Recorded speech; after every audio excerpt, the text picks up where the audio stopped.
Hey, yo, wait. Oh. You thought you was going to pull up to the post game and see KTV all mad and upset, right? Oh, no. Celebrate. Unbelievable. We are witnessing an absolute basketball crime scene in the WNBA right now, and the basketball world is letting it happen. The Indiana Fever are completely self-destructing, and they are dragging a generational talent right down into the mud with them. If you have been watching the Fever's recent games, especially those heartbreaking collapses against the New York Liberty and the Portland Fire, your blood should be boiling. This isn't just a team going through growing pains. Yeah, I mean, obviously, I knew he worked with Steph, and I love Steph's game, and I'm just looking for some creative ways to make myself better, and, This is a certified historical choke job. Caitlin Clark, the player who brought millions of new eyes to this league, the player who changed the entire geometry of the sport, is being systematically broken and sabotaged. And if you want to know who is holding the smoking gun, look no further than BALLHOG guard Kelsey Mitchell and a completely clueless head coach in Stephanie White. Caitlin Clark looks absolutely broken out there, and it is painful to watch. Why is a player of her caliber being sidelined in her own offense? Why does she look so defeated on the court?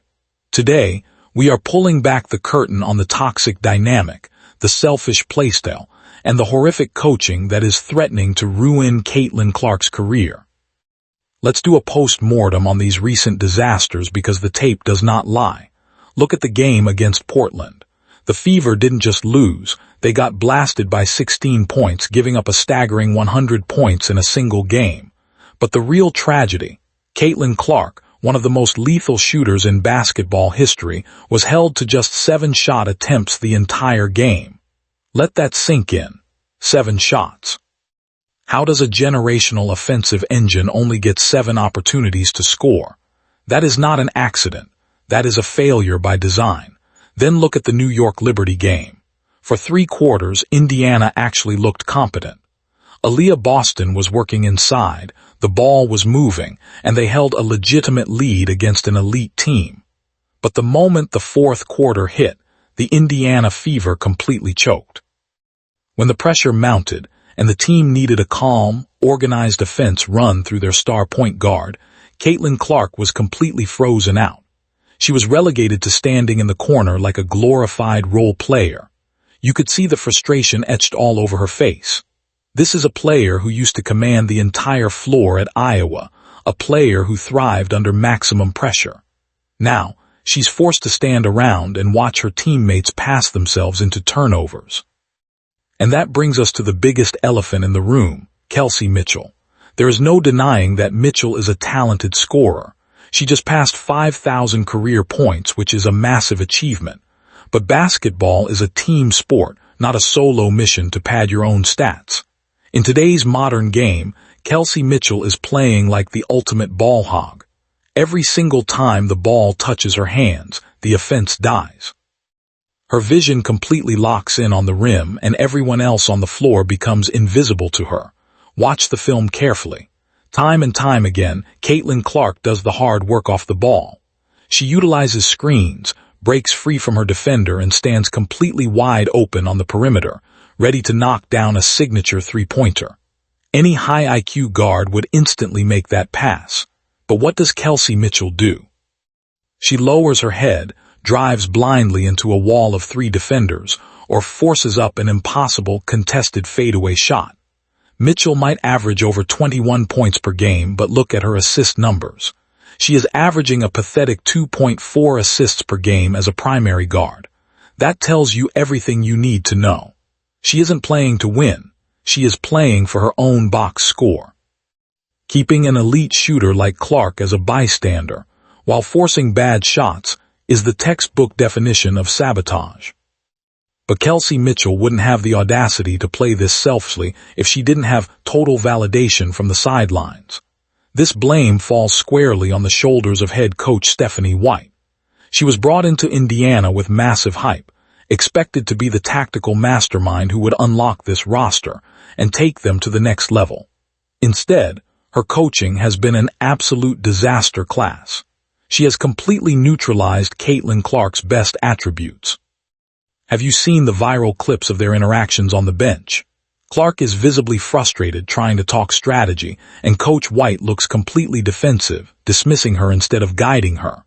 When the opposition throws a brutal full-court press at Clark, or when teams physically target her, a great coach draws up an adjustment. A great coach sets back screens to free up their star. But Stephanie White just stands there, hands on her hips, completely out of ideas. In her post-game press conferences, she loves to complain about a lack of trust and poor communication within the team. But guess what?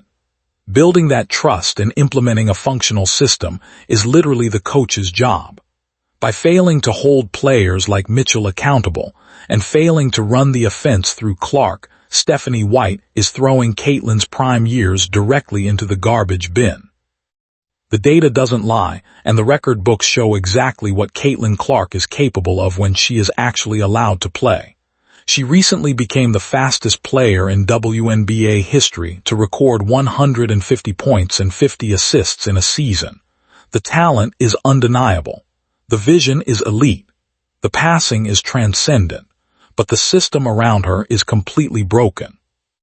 The Indiana FIBA organization is treating Caitlin Clark like a marketing gimmick rather than a franchise cornerstone. They are happy to sell out arenas, happy to reap the benefits of her massive popularity. But when it comes to protecting her on the court and building a winning culture around her, they have failed miserably. They are letting her get battered, bruised, and mentally drained by a toxic combination of selfish teammates and incompetent coaching. If things don't change immediately, this team isn't just going to miss out on championships.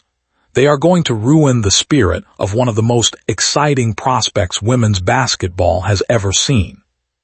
So what is the ultimate verdict here?